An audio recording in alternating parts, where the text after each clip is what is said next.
Salam sejahtera. Ini pengakuan Tun Mahathir yang paling mengejutkan kita semua. Dr. Mahathir minta Anwar bantu bawa balik berbilion duit curi. Dr. Mahathir secara sinikal berkata, dia bersedia untuk menderma berbilion ringgit yang dia dituduh curi, tetapi meminta mendapatkan bantuan Perdana Menteri Anwar Ibrahim memberitahu lokasi wang itu.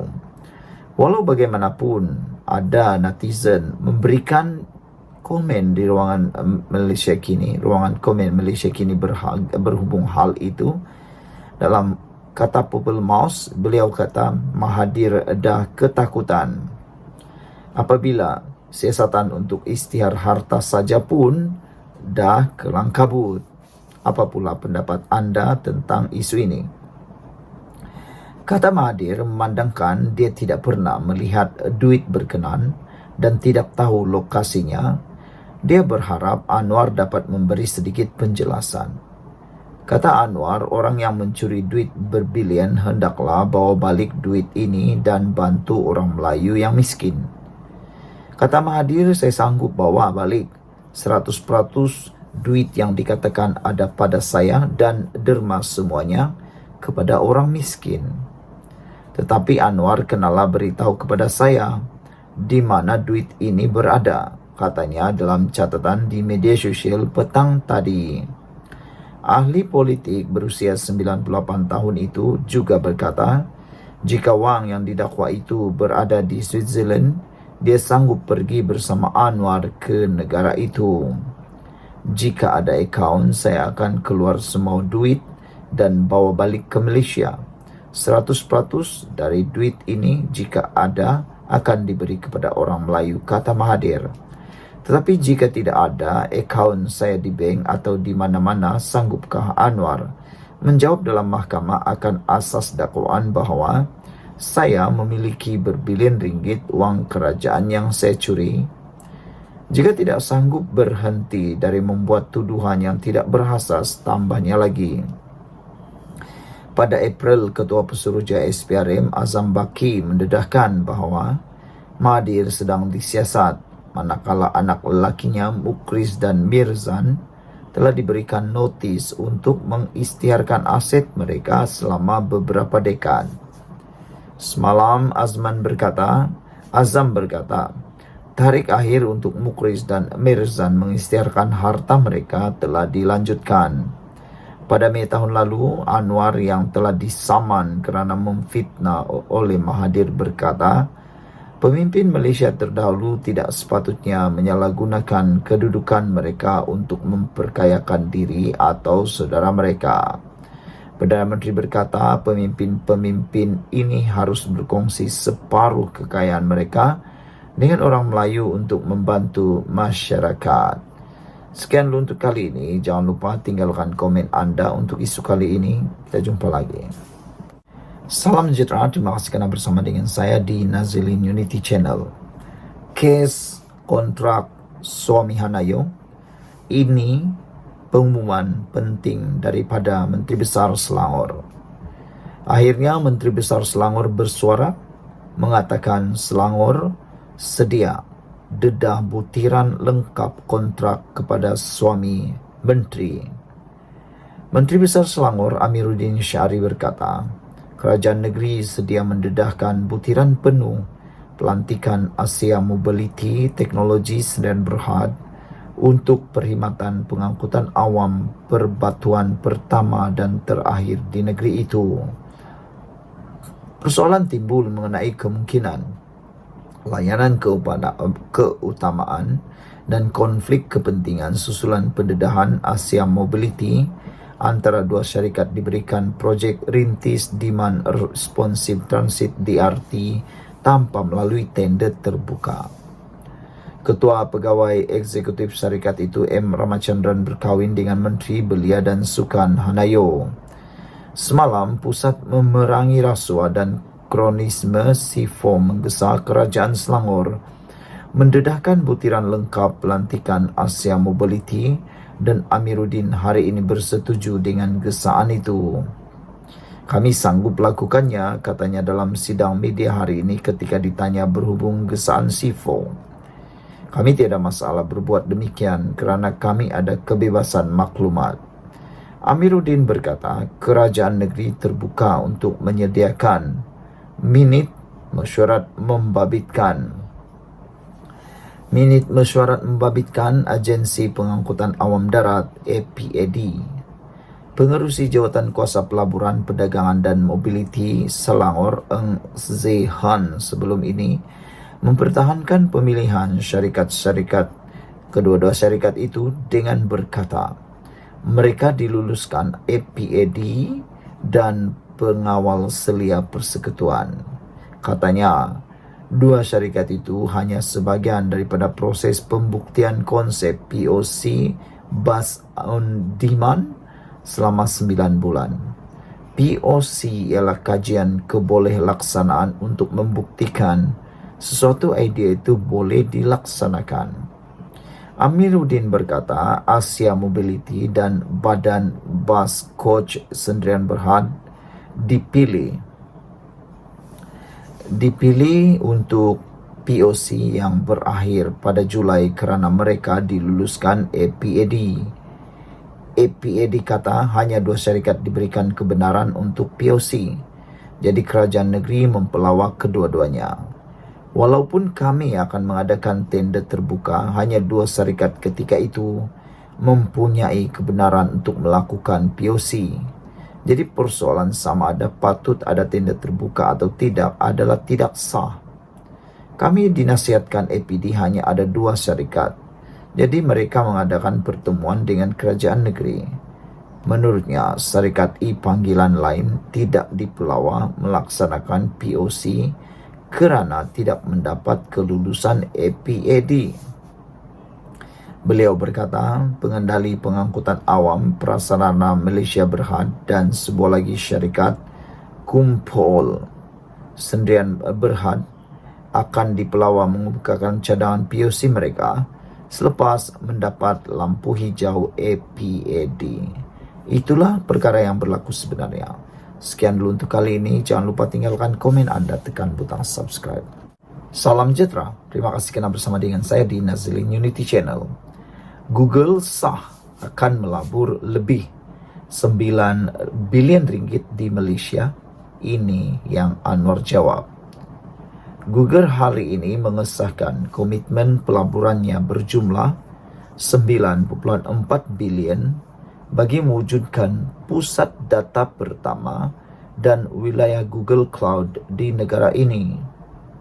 Perdana Menteri Datuk Seri Anwar Ibrahim menyambut baik komitmen dinyatakan dan menyifatkan pengumuman pelaburan langsung asing ke Malaysia itu adalah bukti perencanaan kerajaan yang jelas. Ia juga membuktikan kekuatan ekonomi serta sumber negara yang menjadi tarikan kepada pelabur sedia ada dan baharu. Nescaya ini meletakkan Malaysia sebagai antara negara utama dalam penggunaan dan perkhidmatan sokongan bagi perkhidmatan berteraskan teknologi digital. Hari ini, Google, iaitu sebuah syarikat teknologi utama dunia, mengesahkan komitmen pelaburan sebanyak 2 bilion US dollar bagi menyokong agenda kerajaan dalam mempercepat dan melicinkan transformasi digital negara. Pelaburan ini juga dijangka akan membawa kesan berganda kepada ekonomi Malaysia sekitar US dollar 3.2 bilion dan pewujudan sebanyak 26,500 pekerjaan menjelang tahun 2020-2030, tulis beliau di laman Facebook. Dalam pertemuan secara maya bersama pengurusan kanan Google pada 6 Mei lalu, Anwar maklumkan beliau telah menekankan selain dukungan kepada penggunaan kecerdasan buatan AI secara umum, kerjasama strategik juga perlu ditumpukan dalam bidang pendidikan, kesihatan dan pertanian. Anwar yang juga Menteri Kewangan berkata, ia penting bagi memastikan Malaysia dapat memanfaatkan kemahiran dan pendekatan berteraskan teknologi terkini.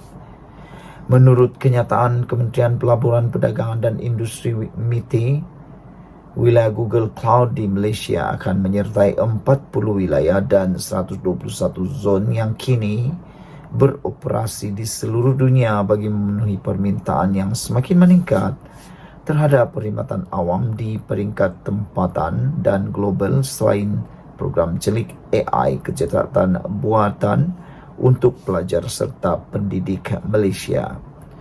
Komitmen terbaharu oleh sebuah lagi gergasi teknologi global kepada Malaysia ini menjadi pencapaian penting dalam visi Kerajaan Madani untuk menarik lebih ramai pelabur digital ke negara ini bagi membantu membina ekonomi yang dikuasakan oleh digital yang kukuh dan selamat. Maklum kenyataan itu lagi.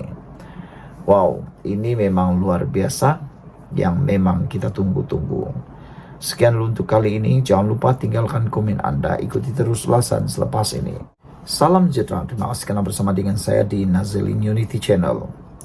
Pelaburan Google RM9.4 bilion Kerajaan Madani diyakini walaupun diganggu kerangka oleh Ahmad Mursi dari Harapan Daily. Keyakinan pelabur terhadap Perdana Menteri ke-10 Anwar Ibrahim dan Kerajaan Madani membuak-buak. Sebab itu, perlunya kerajaan stabil yang mesra pelabur seperti hari ini. Bukan kerajaan yang boleh beri alasan diganggu kerangka untuk tak buat kerja. Dengan pusat data Google ini, Malaysia akan menyertai 11 negara lain dan wilayah Google Cloud pula akan memasukkan Malaysia bersama 40 wilayah dan 120 zon lain. Ini meningkatkan status negara kita sebagai hub teknologi penting untuk pengguna seluruh dunia. Alhamdulillah, kita bersyukur dengan berita baik ini. Selepas sebelum ini dianggap kuasa besar semikonduktor di Asia Tenggara dengan pelaburan mencura-cura masuk. Paling penting untuk rakyat, sebanyak 26,500 peluang kerja merentasi pelbagai sektor termasuk penjagaan kesihatan, pendidikan dan kewangan dengan jumlah impak ekonomi berjumlah RM15.04 bilion. Kerjasama dengan institusi pendidikan tempatan pula akan meningkatkan kemahiran digital dan teknikal anak-anak kita. Berita ini tentulah akan turut menarik minat syarikat teknologi global yang lain untuk melabur. Ini mempercepatkan transformasi digital dalam kehidupan seharian rakyat serta pelbagai industri dengan kemudahan cloud serta kecerdasan buatan atau AI. Malaysia kini jadi negara pengguna e-wallet tertinggi di dunia dengan 63% rakyat menggunakannya. Ingat dulu, walau mengejek e-wallet RM30 kerajaan PH, lain kali fikirlah lebih panjang. Inisiatif itu untuk menyediakan rakyat Malaysia beradaptasi dengan teknologi digital. Apabila Perdana Menteri ke-10 bersama MITI terbang ke luar negara, baik dialog, berforum, berceramah, pembangkang kata itu membasir duit negara. Walhal itu semua bertujuan menarik pelabur dan mendengar apa keperluan mereka. Tahun 2023 kita menerima pelaburan terbesar dalam sejarah. Kepercayaan pelabur melonjak drastik selepas Perdana Menteri ke-10 dilantik dan kerajaan perpaduan ditubuhkan. Semoga momentum ini akan terus dapat dikekalkan. Kesan perancangan ekonomi Madani mungkin tidak segera terlihat, tetapi akan disedari rakyat kelak. InsyaAllah, yang penting terus bergerak walaupun diganggu kerangka dalam kalangan walaun, pembangkang dan kawarij. Sudahlah, pendapatan tidak menentu. Saudara-saudara sekalian, jangan lupa tinggalkan komen Anda. Sila tekan butang subscribe Ini adalah pencapaian hebat daripada kerajaan pimpinan Anwar Ibrahim, walaupun diganggu kerangka pelaburan Google RM9.4 bilion kerajaan Madani diyakini. Sekian dulu untuk kali ini, kita jumpa lagi. Salam sejahtera. Isu berkait dengan pengawal kerabat yang memukul orang OKU, serang OKU. Ini kata Hassan Abdul Karim, salah seorang pengamal undang-undang dan ahli parlimen daripada PKR. Beliau kata tiada istilah kes selesai. Ahli Parlimen Pasir Gudang Hassan Abdul Karim menegaskan, dari segi undang-undang jenayah, tidak ada istilah kes telah selesai, walaupun ia dinyatakan begitu oleh pihak pengadu. Menurutnya, apabila sesuatu laporan polis dibuat, maka dokumen itu dipanggil First Information Report atau ringkasnya FIR. Menjelaskan proses selepas sesuatu laporan polis dibuat, Hassan berkata, jika kes tersebut merupakan serangan fizikal ke atas diri seseorang dan menjadi kesalahan jenayah di bawah kanun keseksaan, menjadi tugas pihak berkuasa memanggil penyerang itu untuk disiasat. Pihak polis juga perlu menghantar mangsa ke hospital kerajaan yang berdekatan untuk memeriksa kecederaan yang dialami mangsa. Pihak polis perlu membuka kertas siasatan dan mengambil keterangan si penyerang di bawah Seksyen 112 Kanun Acara Jenayah KAJ. Jika siasatan terpaksa memakan masa melebihi 24 jam, maka si penyerang perlu ditahan di bawah Seksyen 117 Kanun Acara Jenayah KAJ dengan membawa dia ke mahkamah atau ke balai polis untuk mendapatkan perintah tahanan reman daripada magistrate, katanya dalam kenyataan hari ini. Walaupun tidak memetik sebarang nama atau menyentuh kes secara khusus, Hassan dipercayai kes seorang pemandu e-hailing yang juga orang kurang upaya OKU mendakwa dipukul pengawal peribadi seorang kerabat diraja di sebuah hotel di Kuala Lumpur semalam. Terdahulu, Ketua Polis Kuala Lumpur Rusdi Muhammad Isa memaklumkan lelaki terbabit membuat laporan polis kedua untuk menyatakan niatnya tidak mahu memanjangkan kes berkenaan. Rusdi berkata lelaki berusia 46 tahun itu memfailkan laporan baru itu pada 9.59 malam tadi. Hassan berkata, walaupun ada laporan polis susulan dibuat, sesuatu kes tidak boleh dianggap selesai dengan begitu saja. Yang penting jelas ahli parlimen yang memiliki latar belakang undang-undang itu, laporan polis yang pertama yaitu FIR. Kes selesai membawa makna dari segi kesalahan tort, yaitu apabila mangsa tidak berniat untuk mengambil tindakan sivil bagi kesalahan yang merupakan serangan ke atas diri yang dipanggil assault and battery. Tetapi bagi kesalahan jenayah, itu adalah dalam bidang kuasa polis. Walaupun mangsa menarik balik laporan polisnya yang pertama atau membuat laporan polis yang kedua, menyatakan kes selesai, maka dari segi perjalanan undang-undang, ia tidak boleh mempengaruhi atau memberhentikan tindakan polis, jelasnya. Tambah Hassan, ia melibatkan isu kedaulatan undang-undang di Malaysia.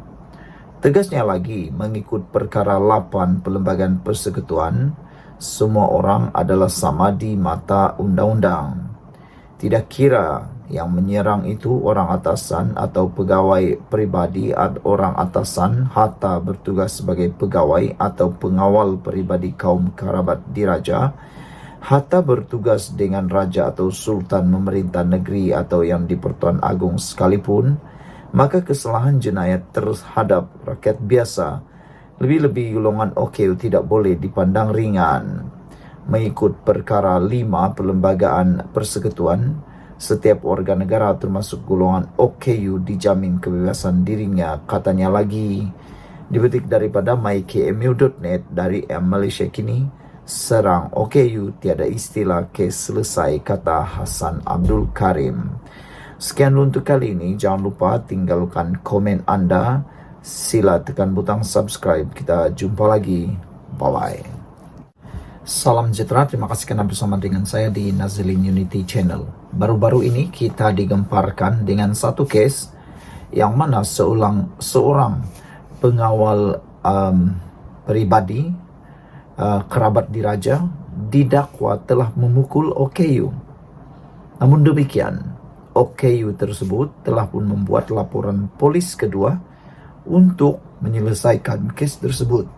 Namun demikian, hari ini daripada mykmu.net menyatakan polis perlu terus siasatan dakwaan pengiring kerabat pukul OKU, kata LFL. Siapa LFL?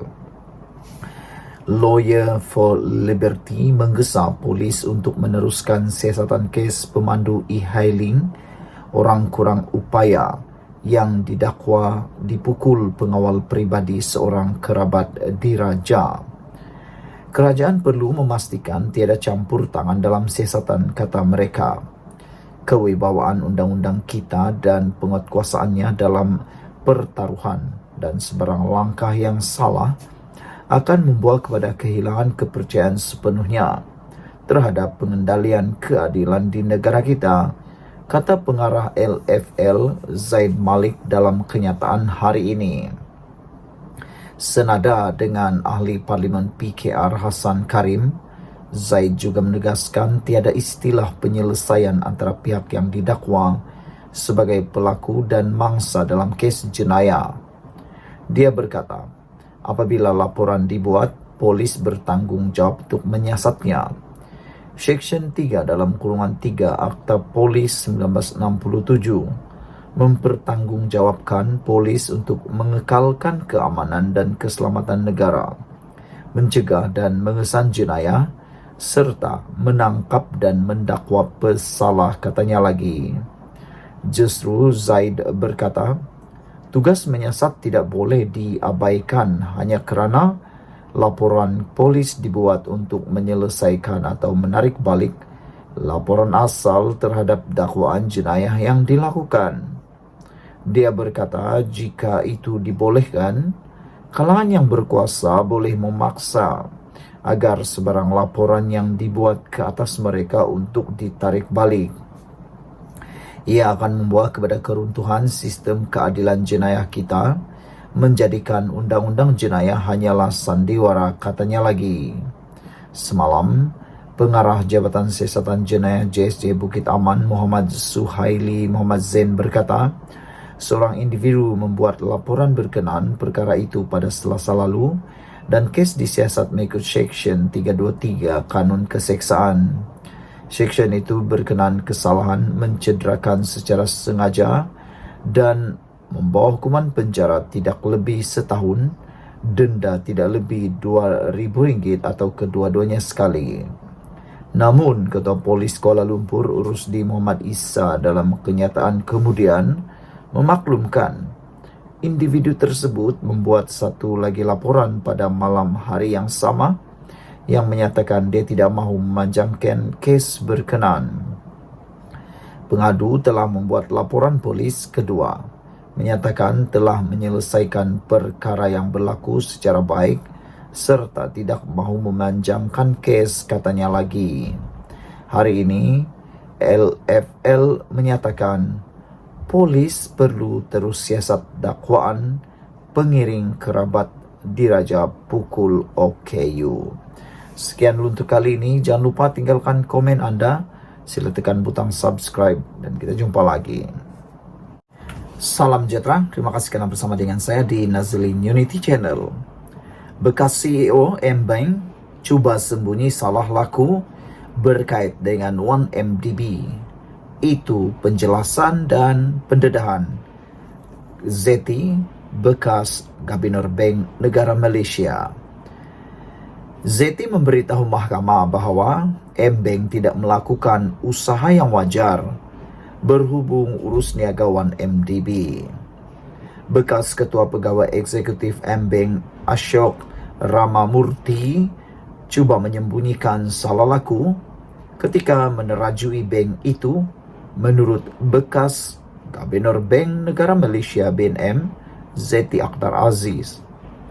Zeti yang merupakan saksi ke-46 pendakwaan pada perbicaraan 1MDB Najib Razak ditanya mengenai percanggahan antara kenyataannya dengan kenyataan Ashok mengenai pertemuan mereka untuk membincangkan pembukaan akaun Embeng Najib.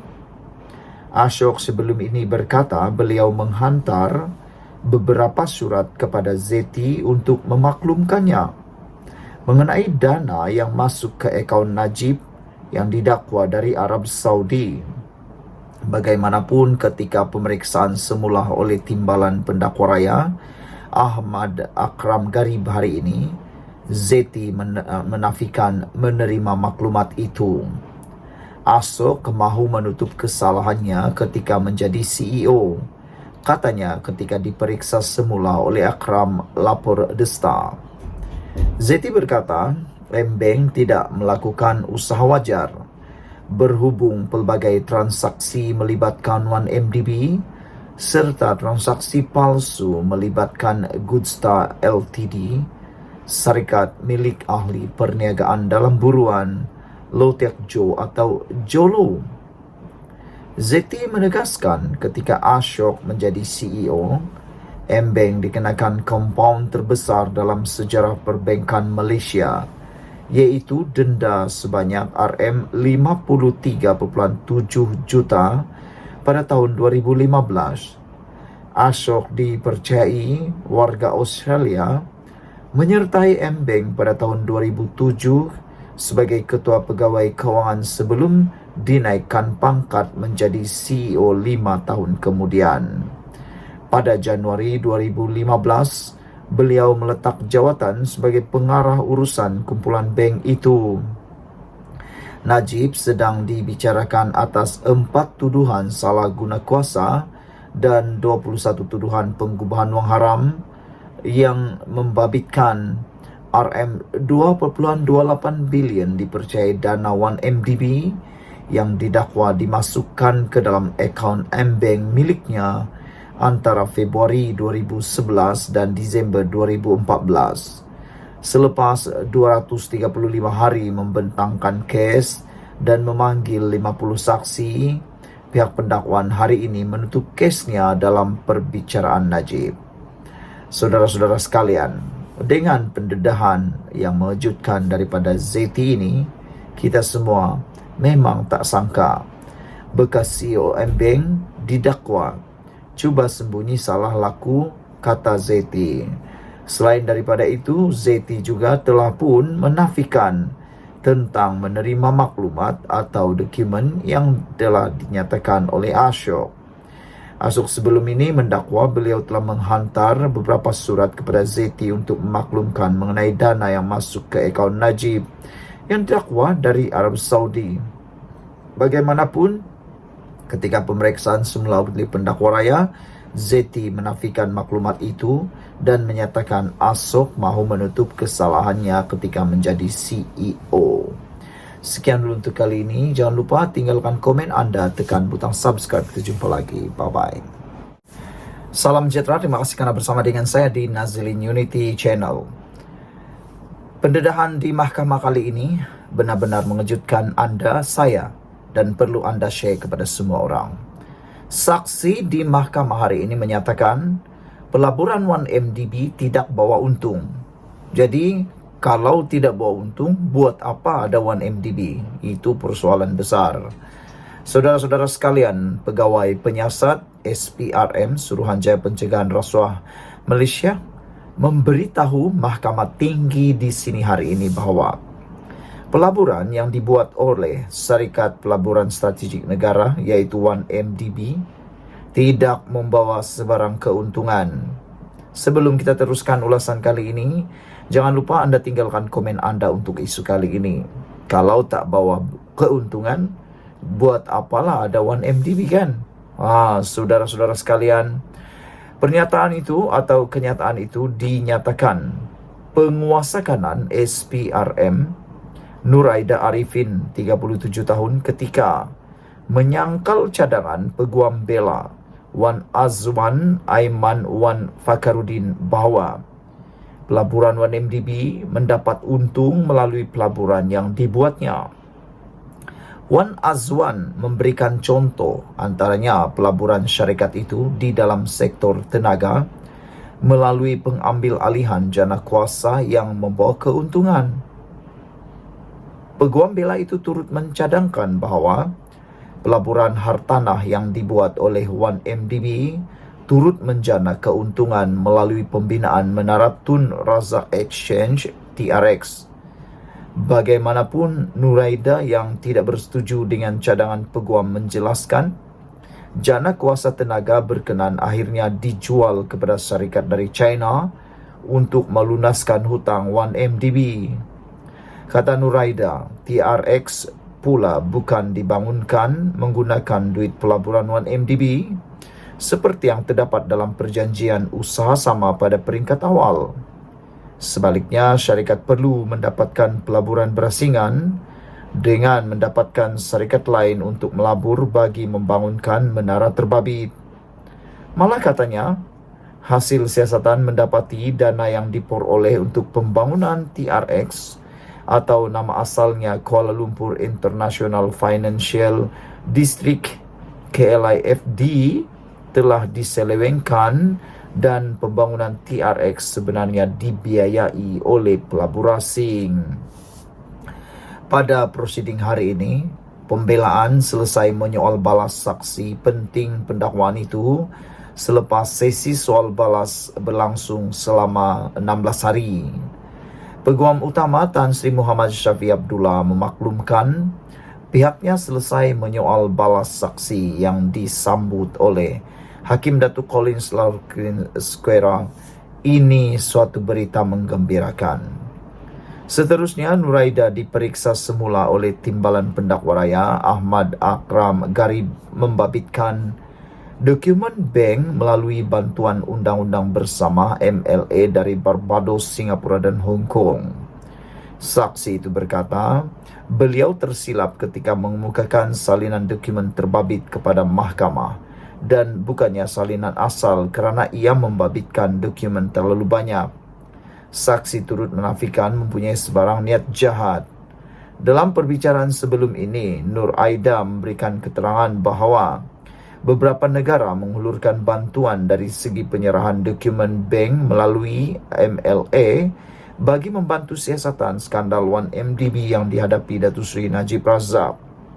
Nuraida berkata antaranya Switzerland, Barbados, Hong Kong dan Belanda. Bagaimanapun, saksi pendakwaan ke-49 itu berkata, keempat-empat negara tidak memberi sebarang jawapan atau maklum balas ketika beliau mengemukakan permohonan untuk merakam percakapan saksi bank melalui peguam negara pada tahun 2018 dan 2019. Nuraida memberikan keterangan terhadap Najib, 70 tahun, yang berdepan 4 pertuduhan iaitu menggunakan kedudukannya untuk memperoleh suapan RM2.3 bilion dana 1MDB dan 21 pertuduhan pengubahan wang haram membabitkan jumlah yang sama.